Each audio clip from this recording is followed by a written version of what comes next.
July 8, from 1 Chronicles. There were 44,760 capable warriors in the armies of Reuben, Gad, and the half-tribe of Manasseh. They were all skilled in combat and armed with shields, swords, and bows.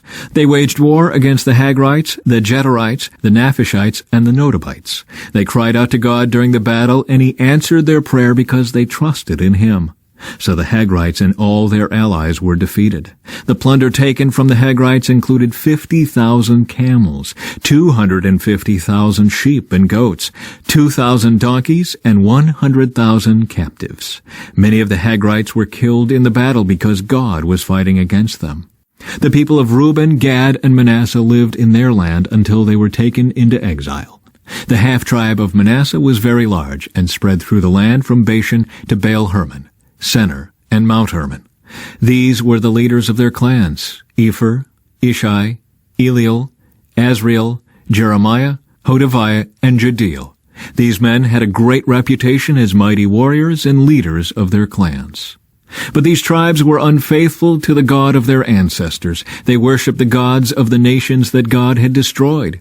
So the God of Israel caused King Pul of Assyria, also known as Tiglath-Pileser, to invade the land and take away the people of Reuben, Gad, and the half-tribe of Manasseh as captives. The Assyrians exiled them to Halah, Habor, Hera, and the Gozan River, where they remain to this day. The sons of Levi were Gershon, Kohath, and Merari.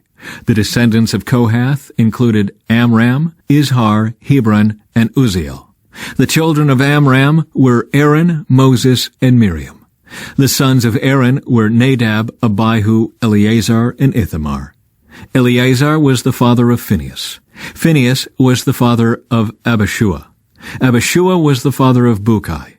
Bukai was the father of Uzzi. Uzzi was the father of Zerahiah. Zerahiah was the father of Meraoth. Meraoth was the father of Amariah. Amariah was the father of Ahitub. Ahitub was the father of Zadok. Zadok was the father of Ahimaaz. Ahimaaz was the father of Azariah. Azariah was the father of Johanan. Johanan was the father of Azariah, the high priest at the temple built by Solomon in Jerusalem. Azariah was the father of Amariah. Amariah was the father of Ahitub. Ahitub was the father of Zadok. Zadok was the father of Shallum. Shallum was the father of Hilkiah. Hilkiah was the father of Azariah. Azariah was the father of Seraiah. Seraiah was the father of Jehozadak, who went into exile when the Lord sent the people of Judah and Jerusalem into captivity under Nebuchadnezzar. The Levite clans. The sons of Levi were Gershon, Kohath, and Merari. The descendants of Gershon included Libni and Shimei. The descendants of Kohath included Amram, Izhar, Hebron, and Uzziel. The descendants of Merari included Malai and Mushai. The following were the Levite clans listed according to their ancestral descent. The descendants of Gershon included Libni, Jahath, Zimmah, Joah, Iddo, Zerah, and Jeatherai. The descendants of Kohath included Aminadab, Korah, Asur, Elkanah, Abiasaph, Aser, Tahath, Uriel, Uzziah, and Shaul. The descendants of Elkanah included Amasai, Ahimath, Elkanah, Zophai, Nahath, Eliab, Jeroam, Elkanah, and Samuel. The sons of Samuel were Joel, the older, and Abijah, the second. The descendants of Merari included Malai, Libni, Shimei, Uzzah, Shimeah, Haggiah, and Asaiah. The temple musicians. David assigned the following men to lead the music at the house of the Lord after the ark was placed there. They ministered with music at the tabernacle until Solomon built the temple of the Lord in Jerusalem. They carried out their work, following all the regulations handed down to them. These are the men who served along with their sons. Heman, the musician, was from the clan of Kohath. His genealogy was traced back through Joel, Samuel, Elkanah, Jeroam, Eliel, Toah, Zoph, Elkanah, Mahath, Amasai, Elkanah, Joel, Azariah, Zephaniah, Tahath, Aser, Abiasaph, Korah, Izhar, Kohath, Levi, and Israel. Heman's first assistant was Asaph, from the clan of Gershon. Asaph's genealogy was traced back through Berechiah, Shimei, Michael, Baasiah, Malchijah, Ethni, Zerah, Adaiah, Ethan, Zimmah, Shimei, Jahath, Gershon, and Levi. Heman's second assistant was Ethan from the clan of Merari. Ethan's genealogy was traced back through Kishai, Abdi, Malach, Hashabiah, Amaziah, Hilkiah, Amzi, Bani, Shemer, Malai, Mushai, Merari, and Levi. Their fellow Levites were appointed to various other tasks in the tabernacle, the house of God. Aaron's descendants. Only Aaron and his descendants served as priests. They presented the offerings on the altar of burnt offering and the altar of incense, and they performed all the other duties related to the most holy place. They made atonement for Israel by doing everything that Moses, the servant of God, had commanded them. The descendants of Aaron were Eleazar, Phinehas, Abishua, Bukai, Uzai, Zerahiah, Meraiah, Amariah, Ahitub, Zadok, and Ahimaaz. Territory for the Levites. This is a record of the towns and territory assigned by means of sacred lots to the descendants of Aaron, who were from the clan of Kohath.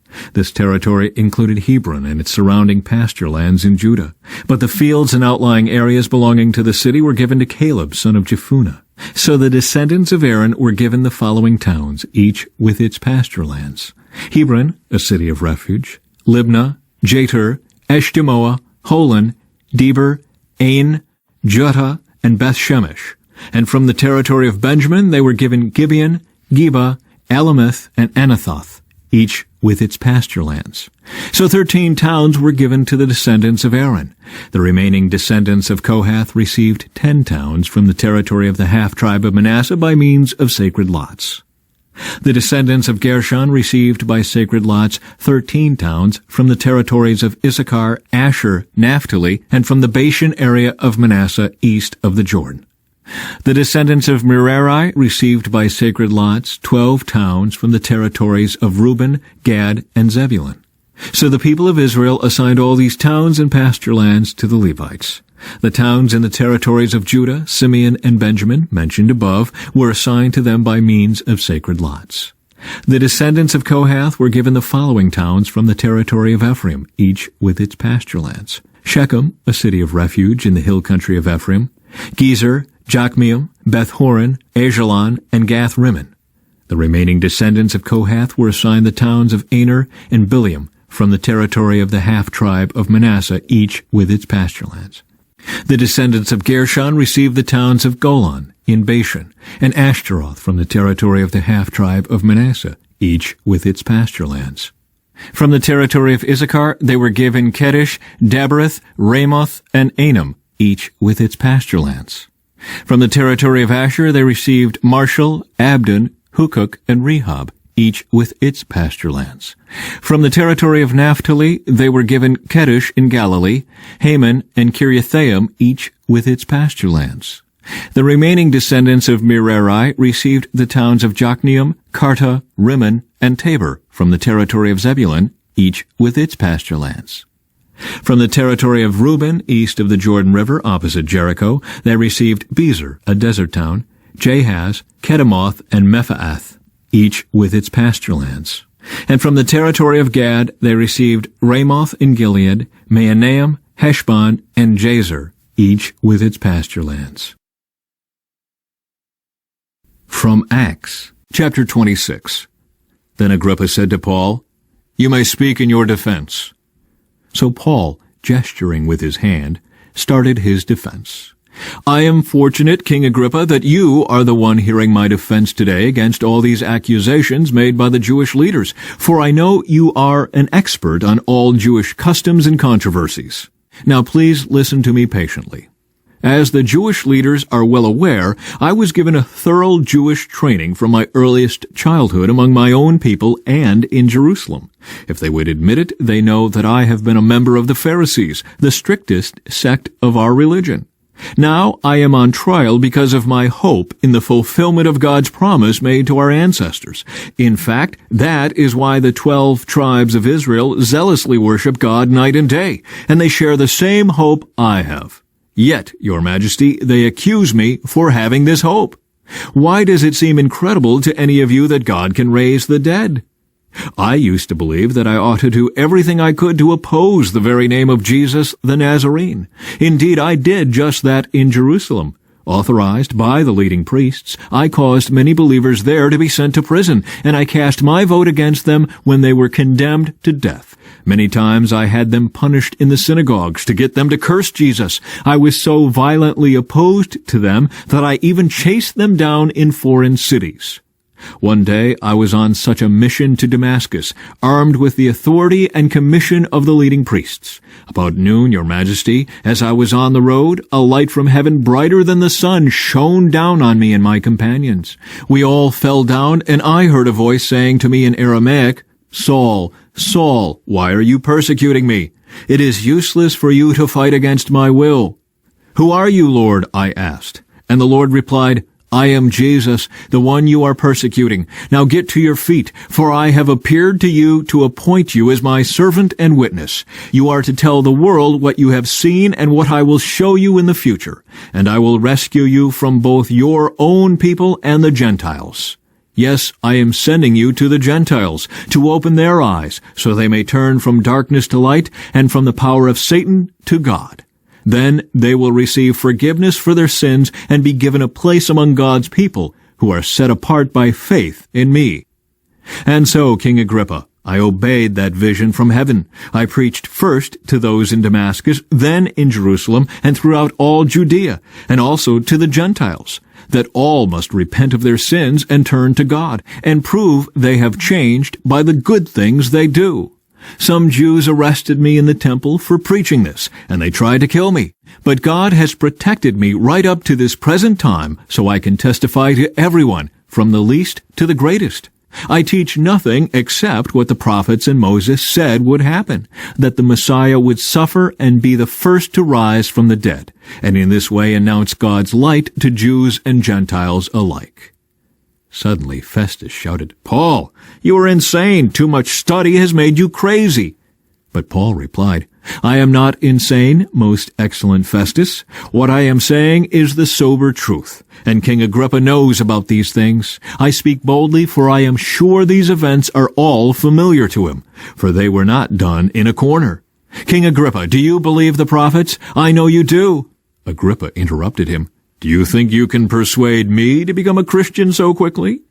Paul replied, "Whether quickly or not, I pray to God that both you and everyone here in this audience might become the same as I am, except for these chains." Then the king, the governor, Bernice, and all the others stood and left. As they went out, they talked it over and agreed. "This man hasn't done anything to deserve death or imprisonment." And Agrippa said to Festus, "He could have been set free if he hadn't appealed to Caesar." Psalm 6.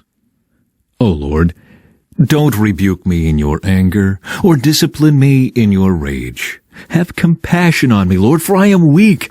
Heal me, Lord, for my bones are in agony. I am sick at heart. How long, O Lord, until you restore me? Return, O Lord, and rescue me. Save me because of your unfailing love. For the dead do not remember you. Who can praise you from the grave? I am worn out from sobbing. All night I flood my bed with weeping, drenching it with my tears. My vision is blurred by grief. My eyes are worn out because of all my enemies.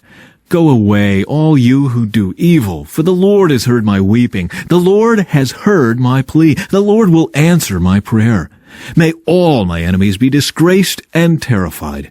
May they suddenly turn back in shame. From Proverbs. Wise words satisfy like a good meal. The right words bring satisfaction. The tongue can bring death or life. Those who love to talk will reap the consequences.